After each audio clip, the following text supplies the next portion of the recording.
to another episode of the Leveraging Gifts podcast. I'm your host, Anquilla Bello. Join us weekly as we explore the 6 pillars of success: faith, time, health, connections, money, and your genius. I believe that each of these pillars are gifts that we can leverage to aid us in creating a life filled with greater impact, influence, and income. So come along on the journey as we leverage our gifts. Welcome back to another episode of the Leveraging Gifts podcast. I'm your host, Anquilla Bello. This week, I want to talk to you all about what to do now that you've moved through the resistance, how to begin to move forward. So we have this thing, well, at least I know I do. I don't know about you all, so I'm going to use me. I have this thing where I want to know step A through Z before I do something. I'm the person, if I'm putting together a bookshelf, if I'm putting together a toy for my kids, whatever it may be, I'm going to read the instructions and I'm probably going to look at instructions from front to back. That's me. That's the type of person that I am. So when I find those people like my husband that will grab the tools and grab the pieces and just started putting something together without even looking at the instructions, I'm like, what are you doing?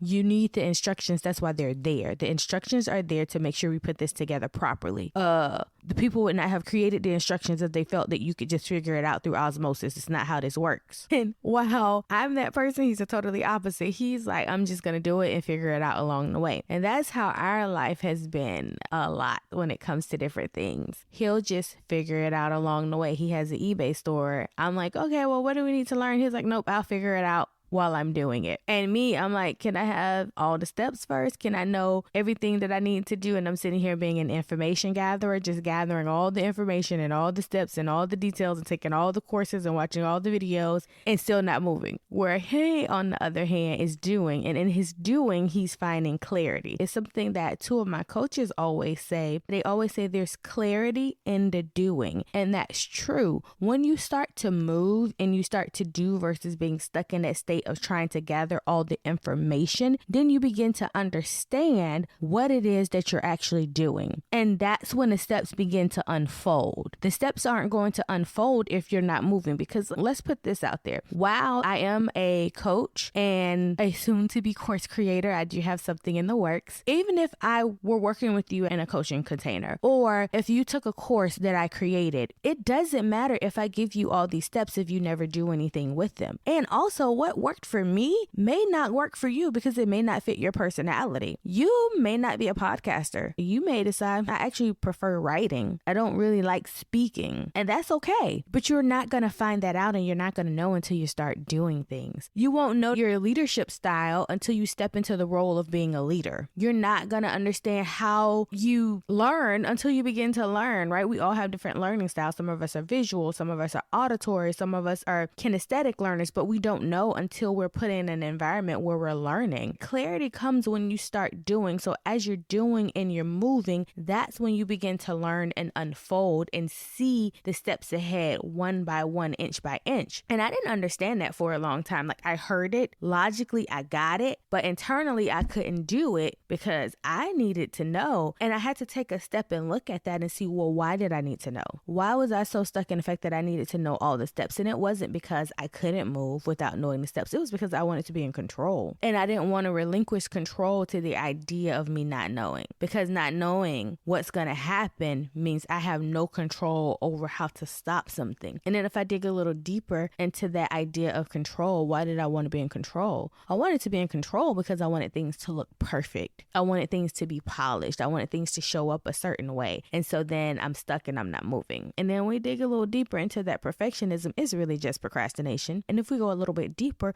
we realize that it's rooted in something else. Maybe it's rooted in the idea of rejection. Maybe it's rooted in people pleasing. Maybe it's rooted in I'm not good enough. So that's why you want to know all the steps, because you want to mitigate the risk of people saying something negative about you. You want to mitigate the risk of you not being accepted. So you're literally trying to mitigate those things that you think are going to be a hindrance to you. You're trying to have all the control, make sure everything is perfect, and then you don't even move. You never do anything. Here's the thing with that. It doesn't matter if you mitigate the risk. It doesn't matter if what you put out into the world is perfect. There is always going to be someone that has something to say that is a negative. That's just what it is. There is always going to be someone that disagrees with you. You can be out here like Mother Teresa. Someone's still gonna not like you. You could have a money like Jeff Bezos, and you're out here giving all your money to the sick, to the hungry, to the poor. You're paying for people's medical bills. You're paying for kids to go to top private schools and all these things. And someone is still going to have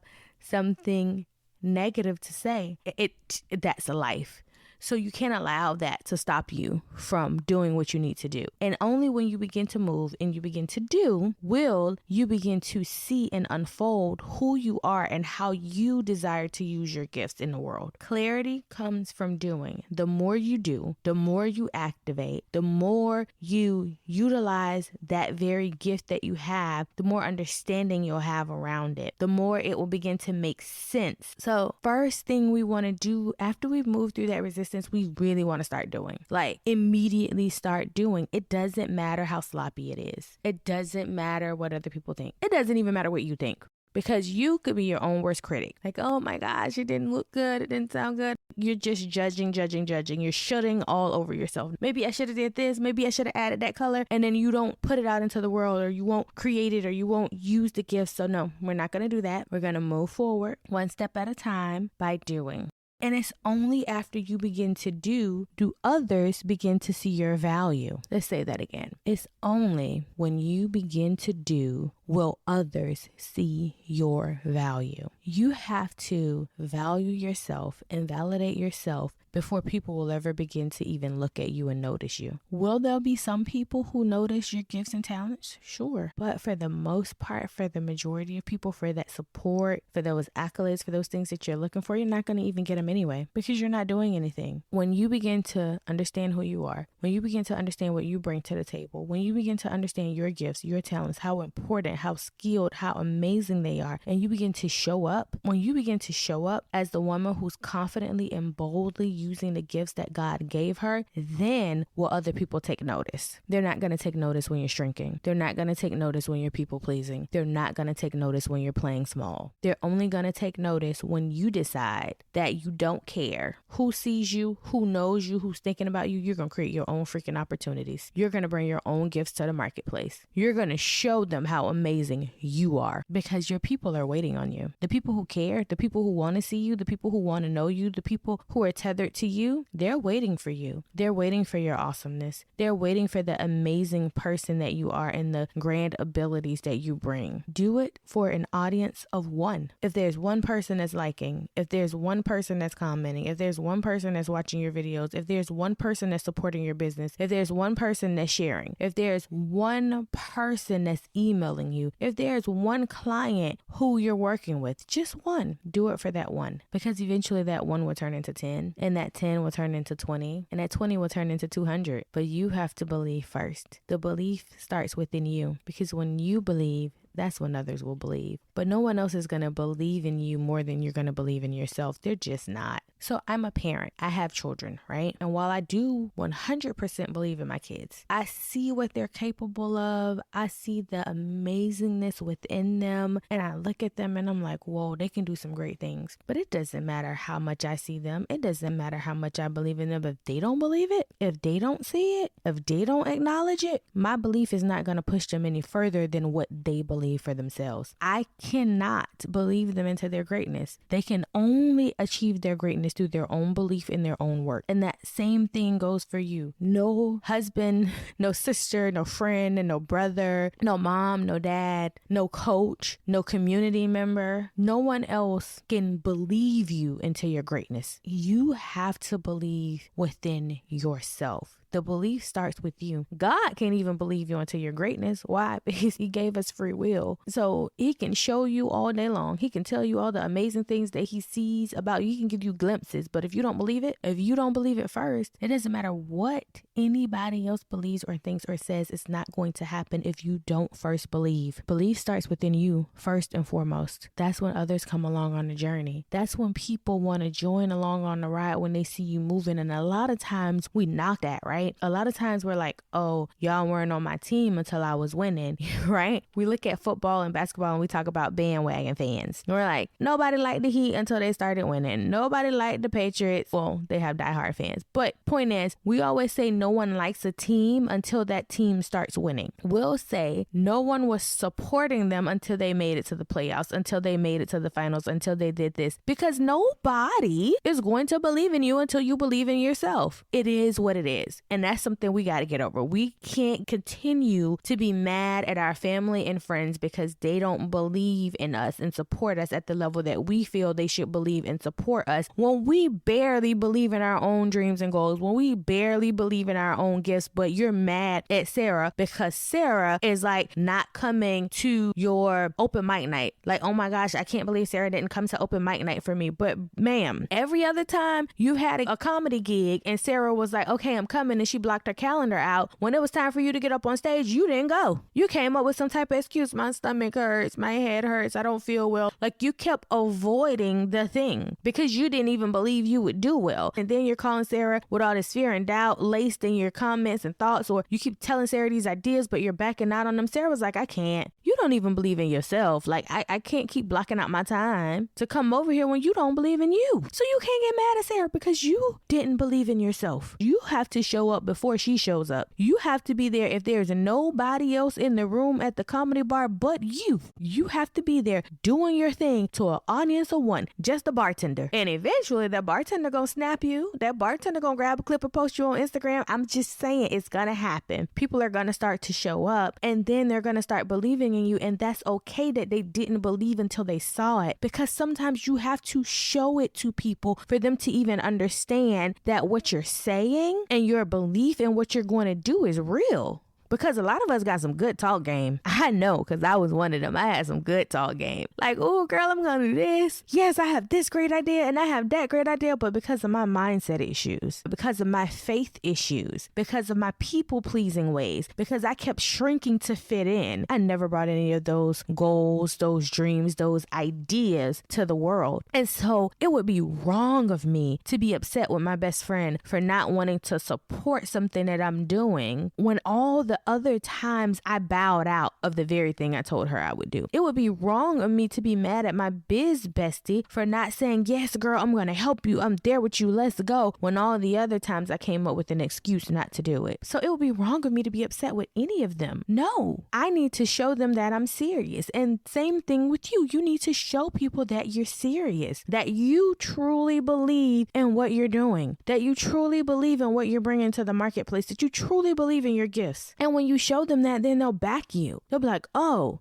she's serious this time. Oh, he's for real. They have a different level of conviction, a different level of belief. Because I'm not going to believe more than you're going to believe. And I heard this on a podcast episode. So for those of you who don't know, I have a coach, and on her podcast, Redefining Wealth, she had a guest. I can't think of his name right now, but he said that you got to do 51%. 51% of the effort and the belief has to come from you, and 49% can come from me, but I'm not going to believe more than you're going to believe. And I'm like, that's real. Why am I putting in more than 50% of the effort for something that you want to do? These are your gifts. These are your talents. Why am I putting in more than 50% of the effort? No, I'll give you 49, but you got to put in 51. And if we want to look at it from money, from stocks, from ownership, 51% is ownership. When it's 50-50, we equal owners. You want somebody else to be an equal owner in your gifts and talents? You want somebody else to have more ownership in your abilities than you do? I don't think so.